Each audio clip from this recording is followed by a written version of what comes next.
کے لیے حج بیت اللہ کے لیے رواں دواں ہیں۔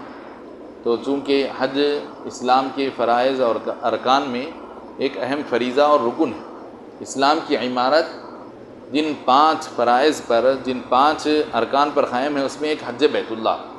تو لہذا ہم بحیثیت مسلمان جو عازمین حج ہیں ان کو تو حج کے مسائل جاننا چاہیے، لیکن ہم بحیثیت مسلمان حج کی بنیادی باتیں، اس کے فرائض کیا ہیں، اس کے ارکان کیا ہیں، اس میں کی موٹی موٹی باتیں تو ہم کو کم سے کم جاننا چاہیے۔ تو ہم انشاءاللہ حج سے متعلق کچھ باتیں یہاں پر شروع کر رہے ہیں، 2-4 باتیں عرض کر کے آج کی اس نشست کو ختم کرتے ہیں۔ کتاب الحج هو زیارت بقاع مخصوصة بفعل مخصوص في أشهره وهي شوال وذو القعدة وعشر ذي الحجة فرض مرة على الفور في الأصح وشروط فرضیته 8 على الأصح۔ حج کے احکام کا بیان۔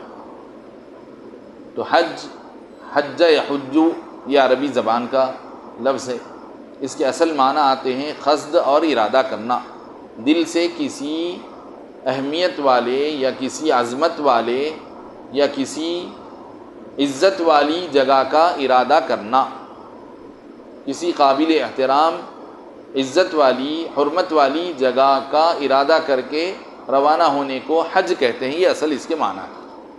لیکن شریعت میں اس کا کیا مطلب ہوتا ہے؟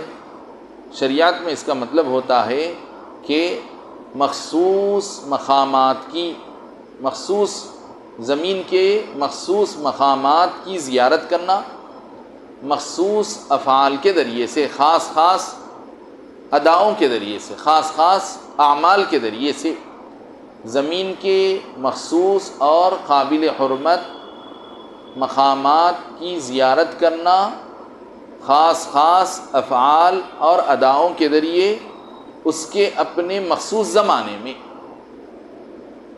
حج کے اپنے مخصوص زمانے میں ہی کرنا ہو۔ ماں باقی سال بھر اگر آپ کریں گے تو حج نہیں ہوگا، اس کا اپنا ایک مخصوص زمانہ جو اللہ رسول کی طرف سے بتا دیا گیا، اسی مخصوص زمانے میں وہاں جانا اور وہ مخصوص کام کرنا مخصوص دنوں میں۔ تو حج کے مخصوص مہینے کیا ہیں؟ حج کا مخصوص زمانہ جس کو موسم حج کہتے ہیں وہ ہے شوال کا پورا مہینہ، یعنی رمضان ختم جو ہی ہوا اور عید کا چاند جو ہی دکھا، رمضان ختم کر کے جو ہی عید کا چاند ہو گیا، عید کا چاند ہوا، ابھی عید کی نماز بھی نہیں ہوئی، بس عید کا چاند ہوا، حج کا زمانہ شروع ہو گیا۔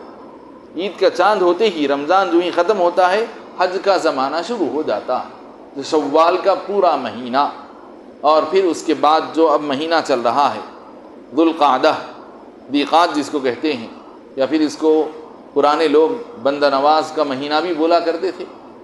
تو یہ جو ذیقات کا مہینہ ہے، اور پھر اس کے بعد جو اگلا مہینہ آنے والا ہے بقرعید کا، اس کے 10 دن، تو 2 مہینے پورے اور اگلے مہینے کے 10 دن، 2 مہینے 10 دن، شوال ذیقات 2 مہینے پورے مکمل، اور ذی الحج کے 10 دن، یہ حج کا موسم، حج کا سیزن، حج کا زمانہ، حج کے مہینے ہیں۔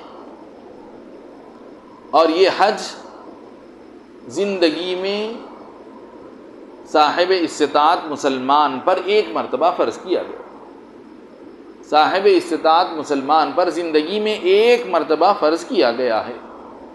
جیسے ہی یہ فرض ہو جاتا ہے، اس کے پاس حج کرنے کی استطاعت جس آدمی کے پاس بھی آ جائے گی، جس آدمی کے پاس بھی حج کرنے کی کیپیسٹی آ جائے گی، جو ہی اس آدمی کے اندر صحت اور مالی اعتبار سے، فائنانشیل کنڈیشن کے حساب سے اس کے پاس جو ہی سکت پیدا ہو گئی، فوری اس پر حج فرض ہو جاتا ہے، زندگی میں ایک مرتبہ۔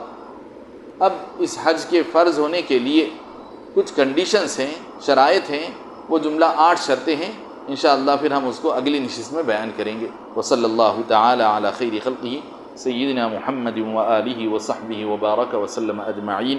الحمد للہ رب العالمین، والصلاة والسلام علی سید الانبیاء والمرسلین وعلى آلہ وصحبہ اجمعین۔ ربنا تقبل منا انک انت السمیع العلیم وتب علینا انک انت التواب الرحیم۔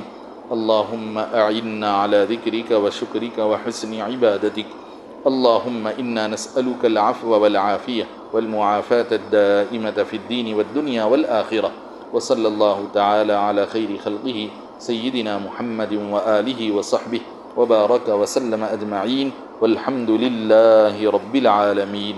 سبحان الله وبحمده، سبحانك اللهم وبحمدك، أشهد أن لا إله إلا أنت، أستغفرك وأتوب إليك.